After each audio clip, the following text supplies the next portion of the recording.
Cockroach জনতা party চলমান আন্দোলনের জেরে ক্রমেই কোণঠাসা হয়ে পড়েছে কেন্দ্রীয় সরকার। পরিস্থিতি সামাল দিতে এবার কেন্দ্রীয় শিক্ষা সচিব বিনীত যোশীকে সরিয়ে দেওয়া হয়েছে। এই পদে আনা হয়েছে নরেশ গওয়ারকে। বিনীতকে পাঠানো হয়েছে পঞ্চায়েতি রাজ দফতরে।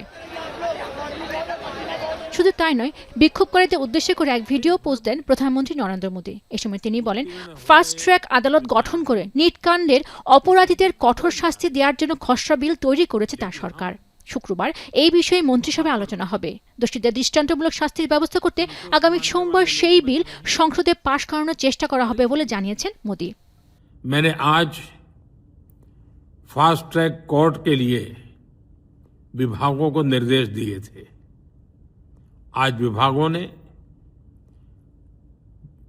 लगातार मेहनत करके देर रात मुझे मुसद्दा भी दे दिया। फास्ट ट्रैक कोर्ट और कठोर सजा के प्रावधान के साथ का ये मुसद्दा कल कैबिनेट में चर्चा होगी। আর মোদীর এই আশ্বাসের পরে ২৬ দিনের অনশন প্রত্যাহার করে নেন জনপ্রিয় শিক্ষাবিদ ও সমাজকর্মী সোনম ওয়াংচুক। বৃহস্পতিবার রাতে কেন্দ্রীয় মন্ত্রী জেপি নাড্ডা ও জিতেন্দ্র সিং এর উপস্থিতিতে অনশন ভাঙেন তিনি। ওয়াংচুক সিজিপি পার্টির তরুণদের সঙ্গে একতা প্রকাশ করে এই অনশন শুরু করেন। ওয়াংচুকের অনশন ভাঙার পর এবার বিক্ষোভ নিরসনে সিজিপির সঙ্গে নিরপেক্ষ স্থানে আলোচনায় বসতে রাজি হয়েছে ভারতের কেন্দ্রীয় সরকার। ভারতীয় গণমাধ্যমগুলো জানিয়েছে, স্থানীয় সময় শুক্রবার দুপুর 12:30টায় নয়াদিল্লির প্যাটেল হাউসের কনস্টিটিউশন ক্লাবে কেন্দ্রীয় মন্ত্রীদের সঙ্গে দেখা করবেন সিজিপির প্রতিনিধি দল।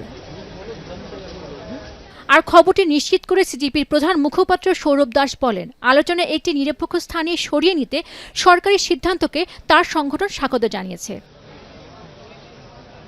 এদিকে শিক্ষামন্ত্রী ধর্মেন্দ্র প্রধানের পদত্যাগ, নিট বিতর্কে ক্ষতিগ্রস্তদের পরিবারকে ক্ষতিপূরণ সহ বিভিন্ন দাবিতে শুক্রবারও যন্তর মন্তরে অবস্থান কর্মসূচি পালন করছে বিক্ষোভকারীরা। দাবি আদায় না হওয়া পর্যন্ত আন্দোলন অব্যাহত থাকবে বলেও জানিয়েছেন তারা। পেনিকা সুলতানা, এখন বিশ্ব।